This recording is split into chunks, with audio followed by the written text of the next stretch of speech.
Have you ever wondered why some people wake up feeling unstoppable, conquering their goals before breakfast, while others struggle just to get out of bed? What's the secret sauce? Could something as simple as morning habits truly reshape your entire life? Today on Lotus Light Teachings, we're unveiling the 10 game-changing morning habits practiced by the world's most successful people. Stay with us until the end, because the key to unlocking your best self might just start with how you greet the day.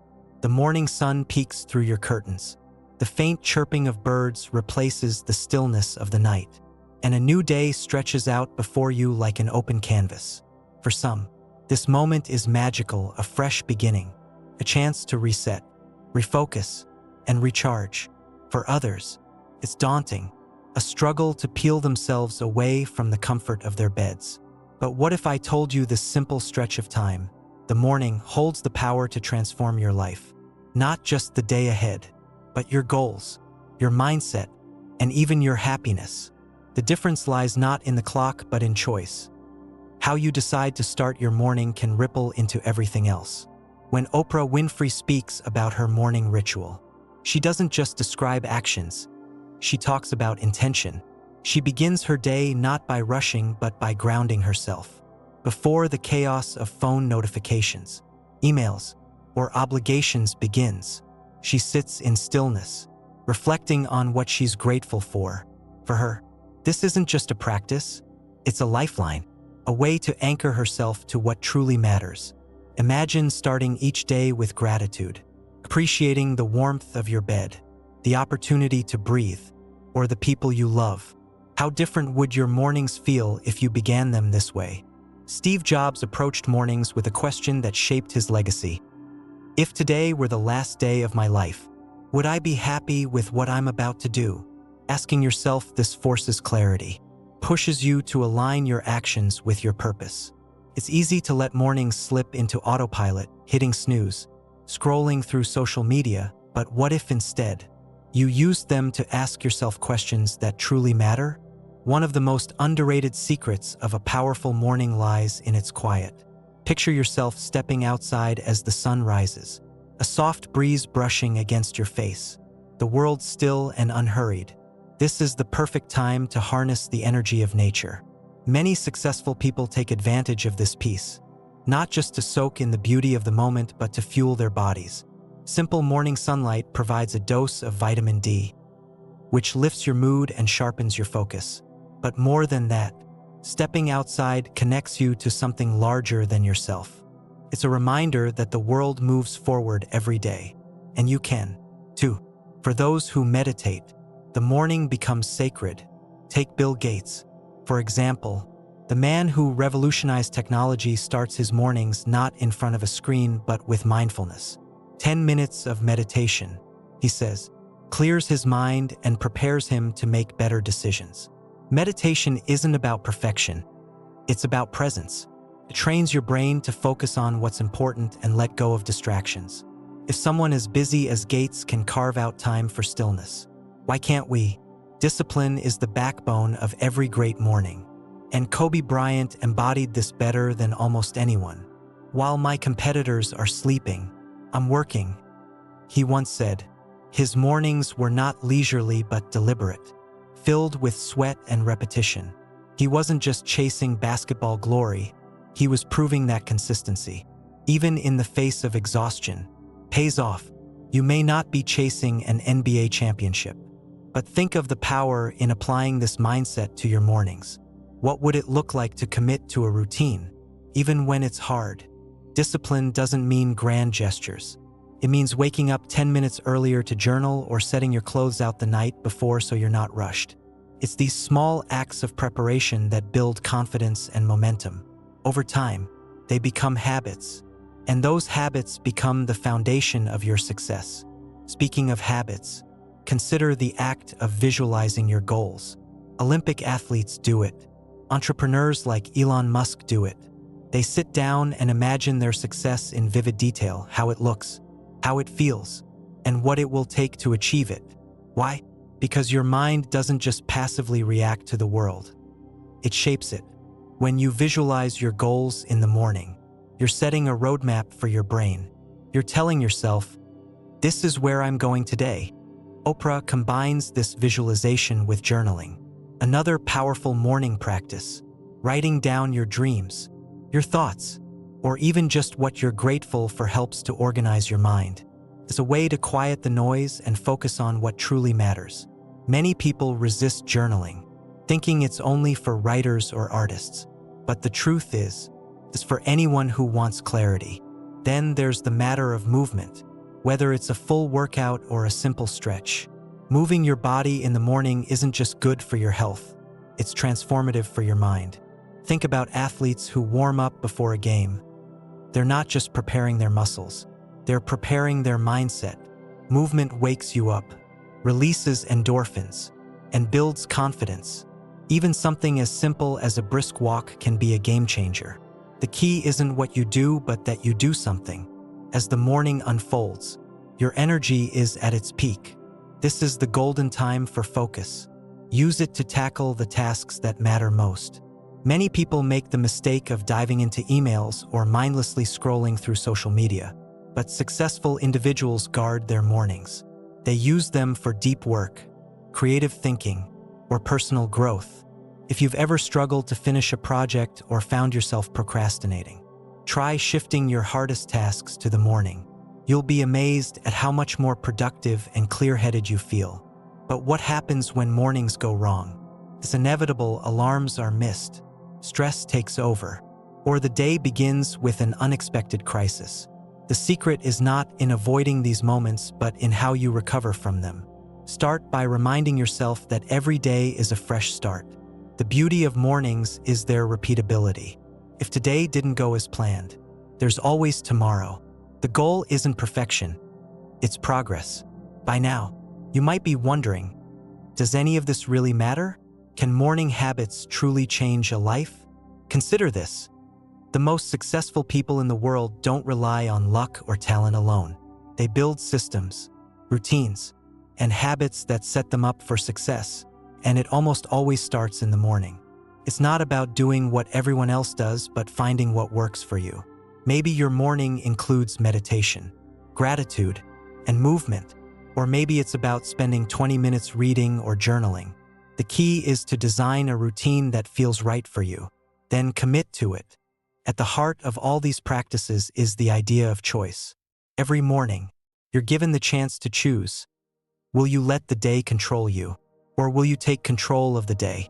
It's easy to hit snooze, to scroll mindlessly, or to rush into chaos.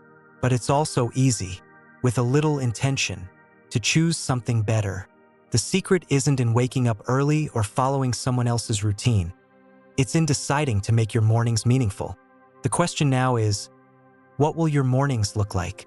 Will they be rushed and reactive, or calm and intentional? Will they be spent chasing distractions, or building the life you've always wanted? The choice is yours, and the power lies in your hands. Every sunrise is a new chance. Don't let it pass you by. The first rays of sunlight filter through the window as you slowly awaken to a new day. There's a certain magic in the mornings, a quiet promise that today can be different, that it holds the potential for something better.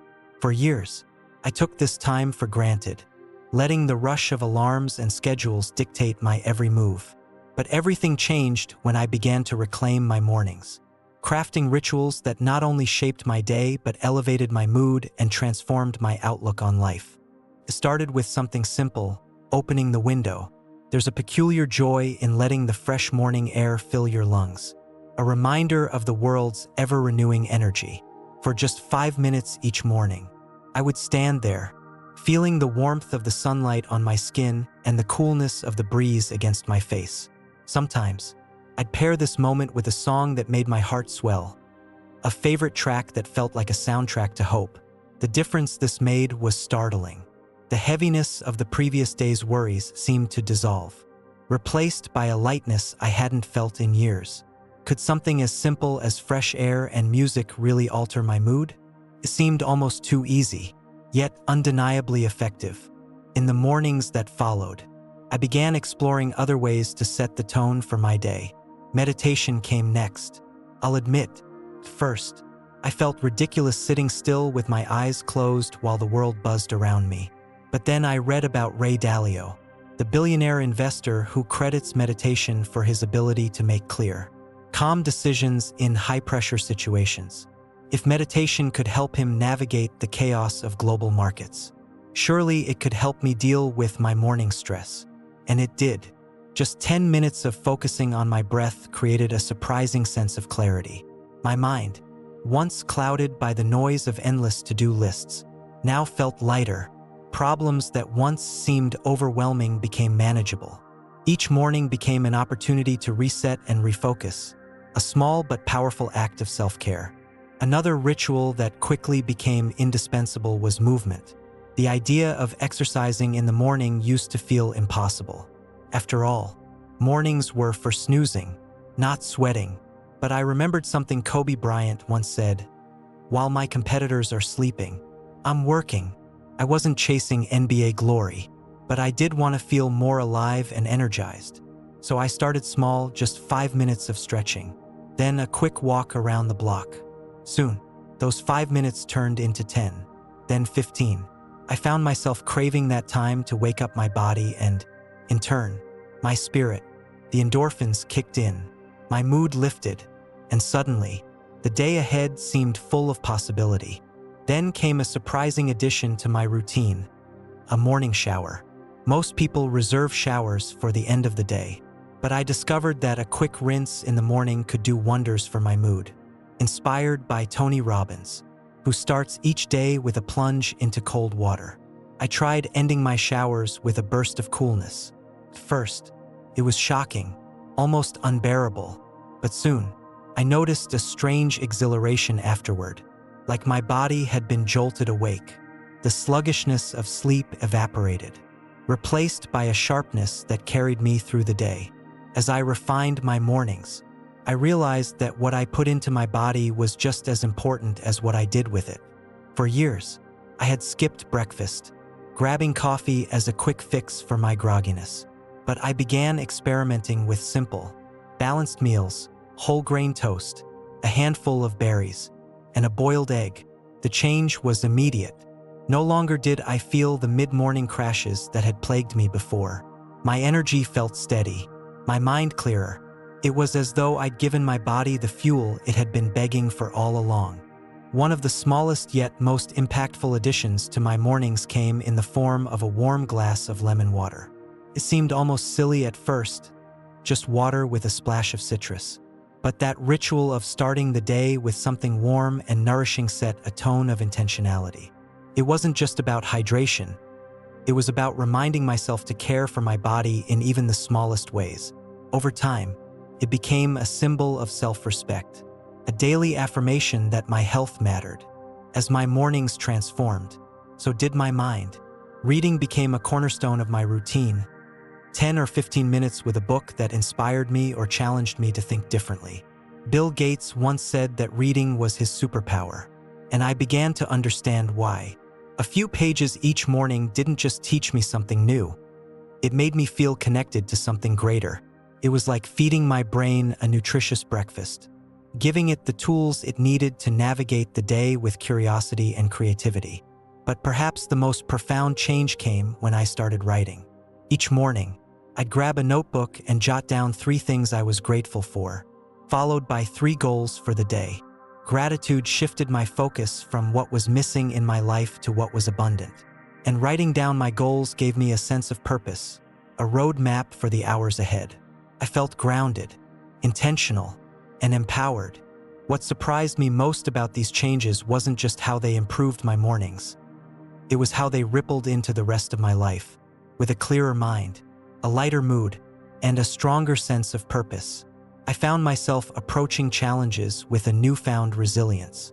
Stressful situations no longer derailed my day. I faced them with calm and confidence. Even my relationships improved as I became more present and less reactive. It wasn't about perfection. There were still mornings when I overslept or skipped a step in my routine. But the beauty of these habits was their simplicity.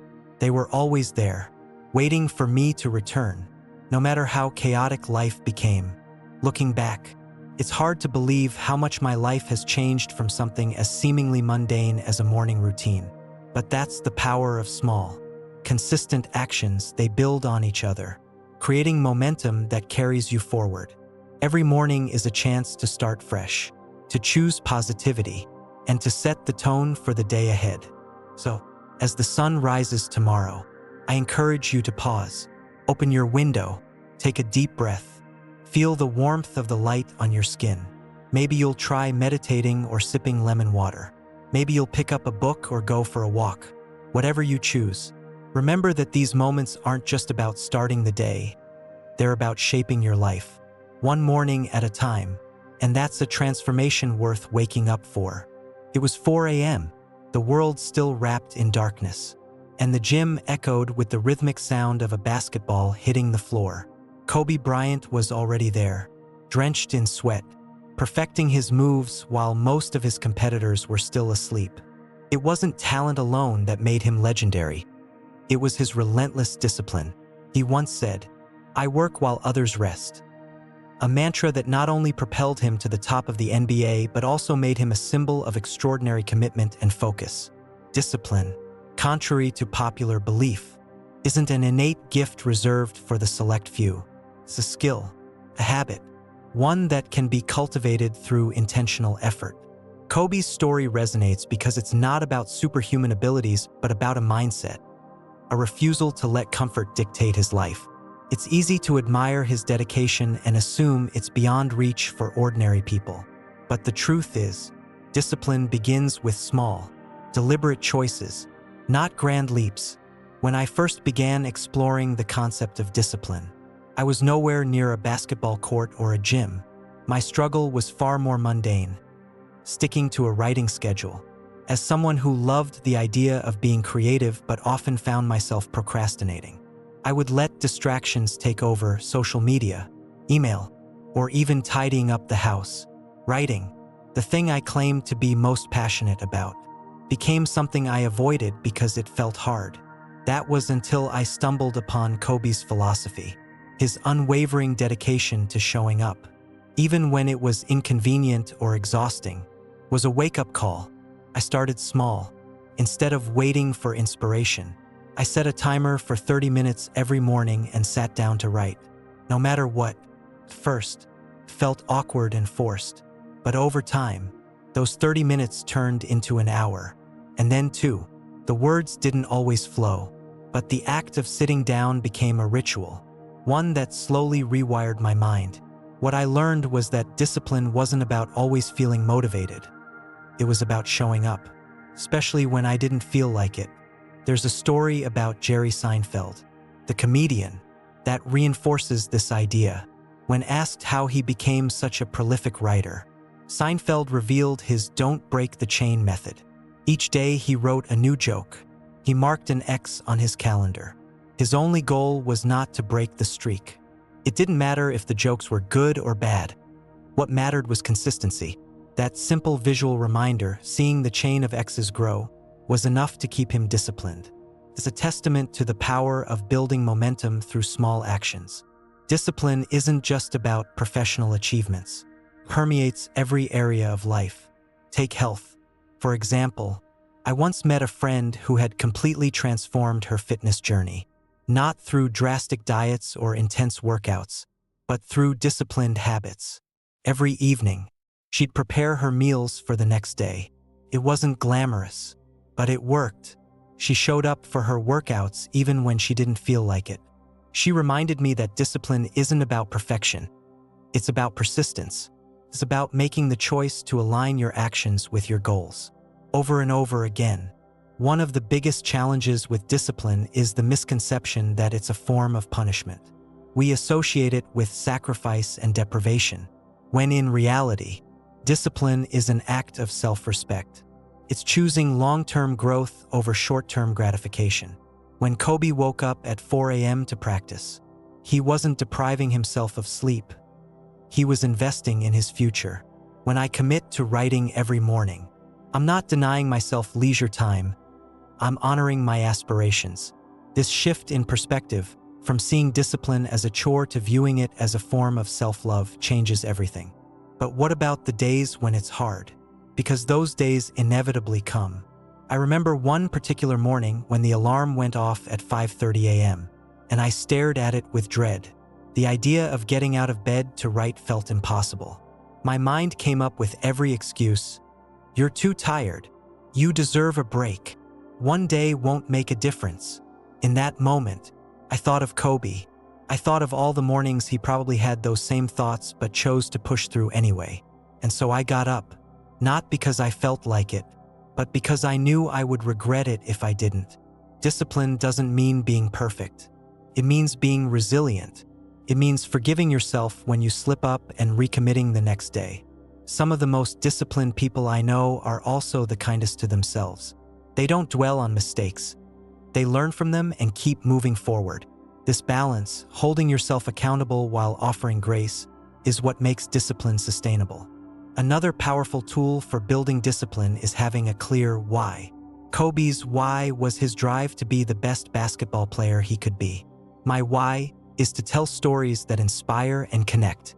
Your why might be different, whether it's creating a better life for your family, achieving a personal dream, or simply becoming the best version of yourself. Whatever it is, anchor yourself to it. On the hard days, when discipline feels impossible, your why will remind you why it's worth it. As I reflect on the role discipline plays in success, I'm reminded of the way it transforms not just outcomes but identity. When you commit to disciplined action, you start to see yourself differently. You're no longer someone who tries to eat healthy, right? Or exercise.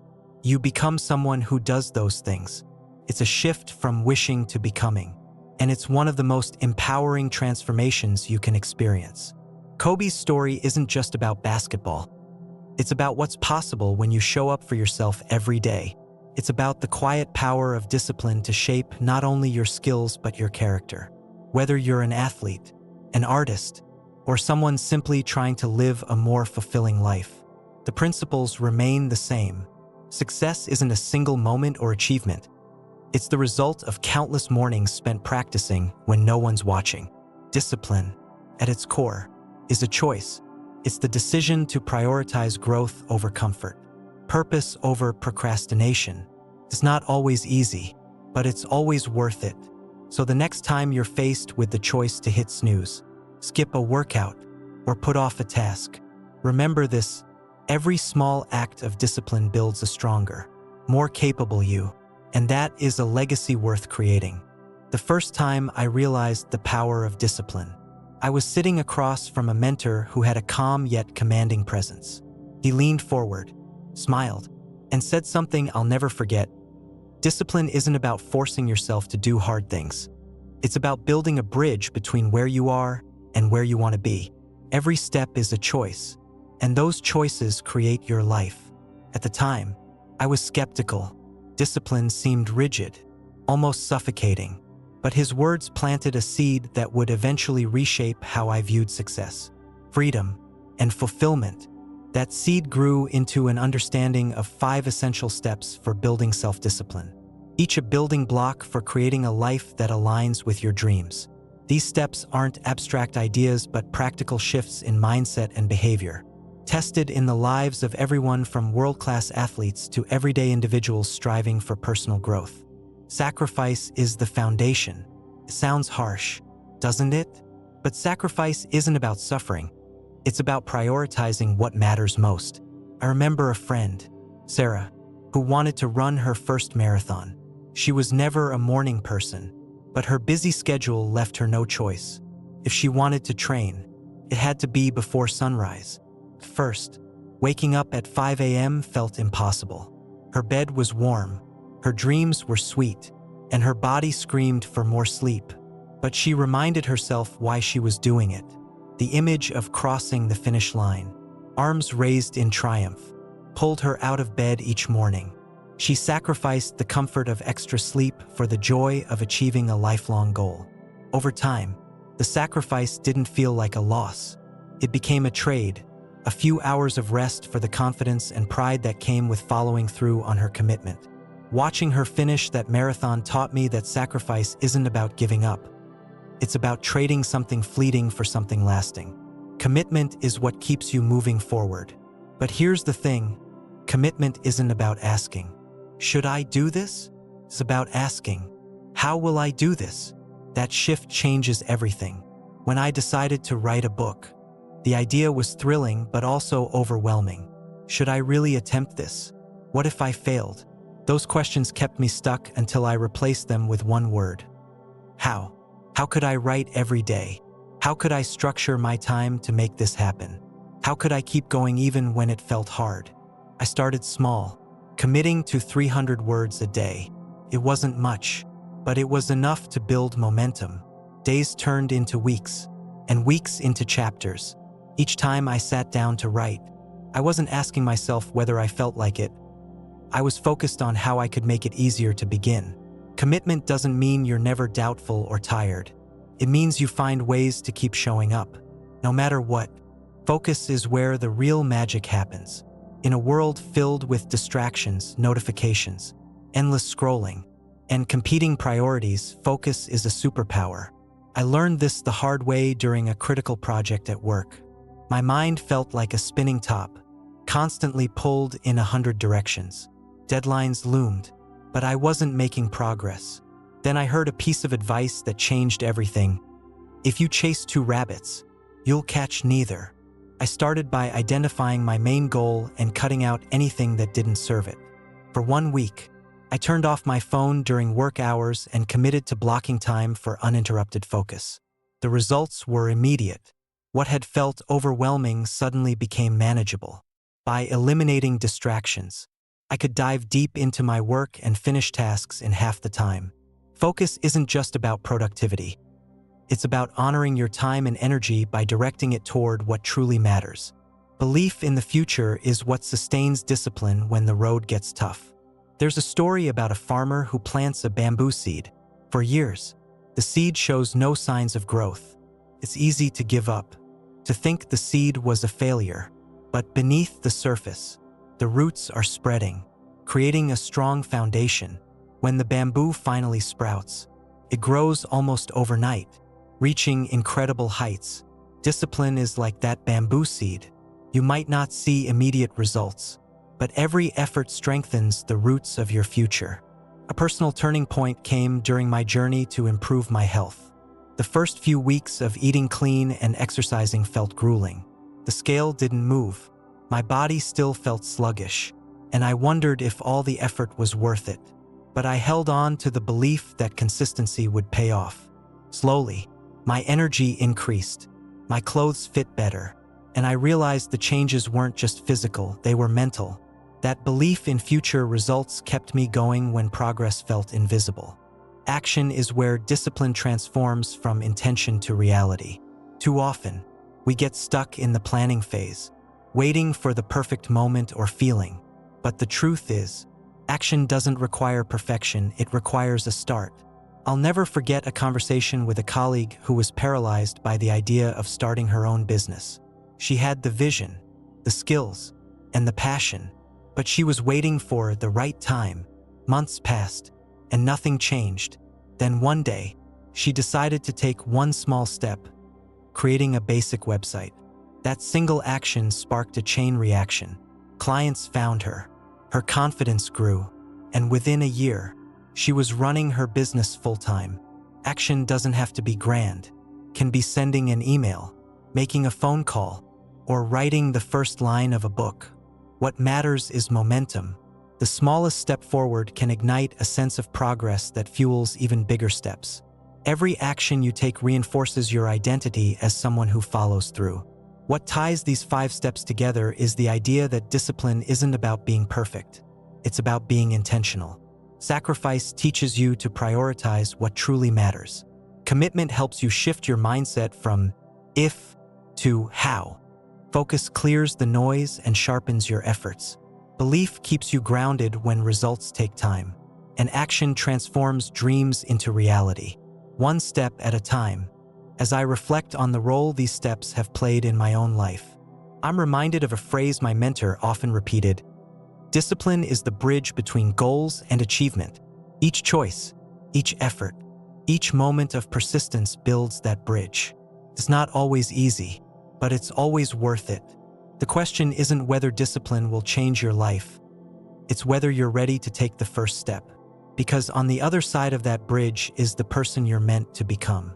As I sat with my mentor, reflecting on the lessons of discipline, he added one final, unexpected insight. Discipline without self-compassion is a recipe for burnout. The true art of discipline is knowing how to balance persistence with kindness to yourself. This was the missing piece, and it led me to the most transformative realization yet. Discipline doesn't demand that we be machines. It asks us to be human, flawed, learning, and growing. In the pursuit of discipline, we must cultivate resilience, the ability to keep moving forward without breaking under the weight of unrealistic expectations. And at the heart of resilience lies a willingness to embrace imperfection. The first time I truly understood this was during my attempt to learn a new language. I was excited at first, throwing myself into lessons with the hope of becoming fluent in just a few months. But life, as it often does, got in the way. Deadlines at work piled up. My enthusiasm waned, and I started skipping study sessions. Each time I missed a day, I felt guilty, telling myself I wasn't disciplined enough. That guilt turned into avoidance, and soon, I had stopped practicing altogether. It wasn't until a friend shared her own experience with learning that I realized where I'd gone wrong. "I miss days too," she said, "but I always come back. It's not about being perfect. It's about not giving up." Her words resonated deeply. Discipline isn't about never slipping. It's about how quickly you recover when you do. I started again, this time with more grace. If I missed a day, I let it go and picked up where I left off. The progress was slower, but it was steady, and as the weeks turned into months, I found myself improving, not just in the language, but in my ability to forgive myself and keep going. Resilience isn't something you're born with.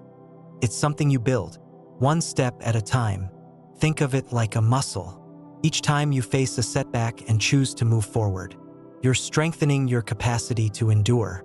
This is especially true when pursuing long-term goals, where progress often feels slow and uncertain. One of the most inspiring stories of resilience I've ever heard comes from a runner I met during a marathon training program. She wasn't there to win medals or set records. She was there because running had saved her life. After losing her job and going through a painful divorce, she turned to running as a way to heal. But it wasn't easy. Her first attempts left her breathless and discouraged. She wanted to quit more times than she could count, but she didn't. Every mile I ran, no matter how slow, was a reminder that I was still moving forward. She said, by the time race day came, she wasn't focused on her time or her pace. Her only goal was to finish, and she did. Watching her cross the finish line, tears streaming down her face, was a reminder that resilience isn't about how fast you go. It's about not stopping. Building resilience also means knowing when to rest. This might seem counterintuitive in a discussion about discipline, but rest is an essential part of growth. Without it, even the most disciplined person will eventually burn out. I learned this lesson during a particularly intense period at work. I was juggling multiple projects, determined to prove my worth by working longer and harder than anyone else. At first, the adrenaline kept me going, but soon, the exhaustion caught up. I was making mistakes, losing focus, and dreading the tasks I once loved. It wasn't until a close colleague pulled me aside and said, "You're running on empty," that I realized I needed to pause. Taking a step back felt like failure at first, but it was the best decision I could have made. I started scheduling regular breaks, even if it was just a 10-minute walk or an evening off to recharge. Those moments of rest didn't slow me down. They fueled me. They gave me the clarity and energy I needed to tackle challenges with renewed focus. At the core of resilience is a mindset shift, seeing challenges not as obstacles but as opportunities to grow. This perspective doesn't come naturally. It's something you cultivate by reframing how you view failure and setbacks. Instead of asking, "Why is this happening to me?" try asking, "What can I learn from this?" That single shift in perspective can transform even the most difficult situations into valuable lessons. I remember a time when a project I'd poured months of effort into fell apart. At first, I was devastated. The temptation to give up was strong. But after sitting with my disappointment, I realized there was something to gain from the experience. I analyzed what went wrong, identified the gaps in my planning, and used that knowledge to improve my next project. The second time around, I succeeded not because I was smarter or more talented, but because I was willing to learn from failure. Perhaps the greatest gift of resilience is the sense of freedom it brings. When you know you can bounce back from setbacks, the fear of failure loses its grip. You become bolder, more willing to take risks, because you trust yourself to handle whatever comes your way. This freedom isn't about being fearless. It's about being brave enough to face fear with a steady heart. As I think back to the wisdom my mentor shared, I realize that resilience is the thread that ties all aspects of discipline together. It allows you to make sacrifices without resentment, to stay committed when motivation fades, to focus even in the face of distractions, to believe in the future when results are slow, and to take action despite uncertainty. Resilience isn't just a part of discipline, it's the heartbeat of it. Every step forward, no matter how small, strengthens your ability to navigate life's challenges. And with each choice to persevere, you're not just building habits, you're building yourself. Life doesn't change in one grand gesture, it transforms in the small, intentional moments we choose every day. Your morning is more than just a start. It's the launchpad for the life you dream of living. Imagine waking up every day feeling focused, energized, and ready to take on anything. That future is closer than you think. It begins with the habits you create now. What's one small change you're ready to make tomorrow morning? Drop it in the comments. We can't wait to hear how your journey begins.